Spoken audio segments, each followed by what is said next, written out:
क्या आप poly exclusion principle समझते हैं? तो चलिए बात करते हैं। पॉली एक्सक्लूजन प्रिंसिपल एक सिंपल सा सेंटेंस में आप कवर कर सकते हैं। मैं इसे डिटेल में डिस्कस करूंगा, आप ध्यान दीजिएगा। ओके, ये कहता क्या है कि no two electron of an atom can have the same set of 4 quantum number. Okay, यानी कि कोई भी एटम है, जैसे कि फॉर एग्जांपल ऑक्सीजन, मैं 8 ले लेता हूँ। ओके, इसके सारे इलेक्ट्रॉन को चेक कर लीजिए। ओके, और उसके चारों क्वांटम नंबर, यानी कि किसी भी 2 इलेक्ट्रॉन का चारों क्वांटम नंबर सेम नहीं होगा। अभी मैं एग्जांपल लेता हूँ, आपको समझ में आ जाएगा। जैसे कि आप ऑक्सीजन जानते हैं, इसका EC होता है 1s2 2s2 2p4।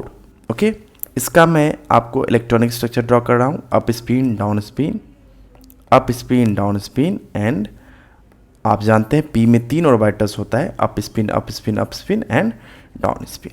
अब मैं एक एक करके मैं तीनों का तीनों क्वांटम नंबर, यानी principal quantum number, azimuthal quantum number, then after magnetic quantum number जिसे हम ml से दिखाते हैं, और नेक्स्ट स्पिन क्वांटम नंबर जिसे हम ms से दिखाते हैं। अगर आपको क्वांटम नंबर के बारे में जानकारी पता नहीं है तो आप जो है कमेंट बॉक्स चेक कीजिए, वहाँ पे आपको लिंक मिलेगा जिस वीडियो में मैंने इसे पूरी डिटेल में डिस्कस किया है। अब देखिए, मैं हर एक इलेक्ट्रॉन्स के लिए क्वांटम नंबर का वैल्यू लिखूंगा। जैसे अब इस इलेक्ट्रॉन के लिए मैं लिखता हूँ। ओके, तो देखिए ये फर्स्ट सेल से बिलोंग कर रहा है तो इसका n का वैल्यू 1 होगा।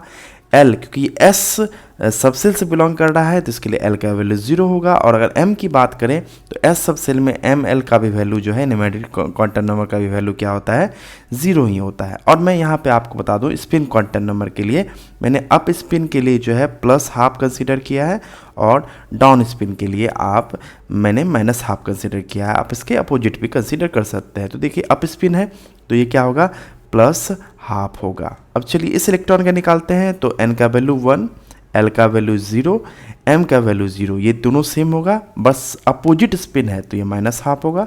जस्ट लाइक अब इसके लिए देखते हैं तो n का वैल्यू 2, प्रिंसिपल क्वांटम नंबर आप देख रहे हैं यहाँ पे 2, यानी कि जैसे जो कि आपको सेल को रिप्रेजेंट करता है।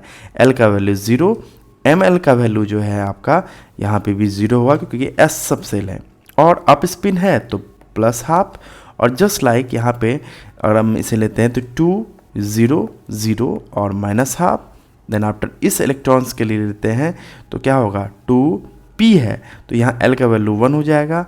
और यहाँ पे मैं इस कंडीशंस में ले लेता हूँ ये +½ ये 0 और ये -½ M का वैल्यू। तो इस ऑर्बिटल में क्या होगा इसका वैल्यू, ठीक, +1 होगा। और क्योंकि अप स्पिन है तो इसे हम +½ लेंगे। देन आफ्टर इस इलेक्ट्रॉन के लिए अगर हम लेने जाए तो n का वैल्यू 2, L का वैल्यू 1 और M का वैल्यू होगा आपको +1 ही, क्योंकि फर्स्ट ही ऑर्बिटल में है, और डाउन स्पिन है तो -2 होगा। अब नेक्स्ट इस और इलेक्ट्रॉन के लिए अगर हम लें तो 2, अब यहाँ पे L का वैल्यू 1 और ये आपका हो जाएगा 0, M का वैल्यू, और अप स्पिन है तो +2। अब इस कंडीशंस में आप देख सकते हैं कि ये 2 1, और क्योंकि ये लास्ट वाले p ऑर्बिटल से बिलोंग कर रहा है तो यहाँ पे होगा -1, और इस कंडीशन में अप स्पिन है तो +2 है। अब आप किसी भी 2 इलेक्ट्रॉन को कंसीडर कीजिए, क्या उसके चारों क्वांटम नंबर सेम है? आप ज़रा ध्यान दीजिएगा। मान लीजिए मैं इस इलेक्ट्रॉन को चेक करता हूँ। ओके, ये वाला इलेक्ट्रॉन और ये वाला इलेक्ट्रॉन।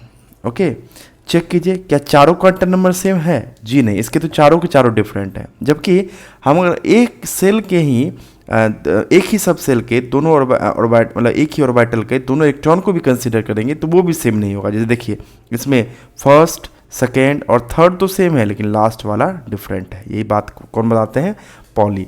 कि कोई भी अगर एक ही एटम है यानी कि सेम एटम है तो उसके किसी भी 2 इलेक्ट्रॉन का चारों क्वांटम नंबर कभी भी सेम नहीं हो सकता। आई होप कि आपका कॉन्सेप्ट क्लियर हो गया होगा। Thank you so much.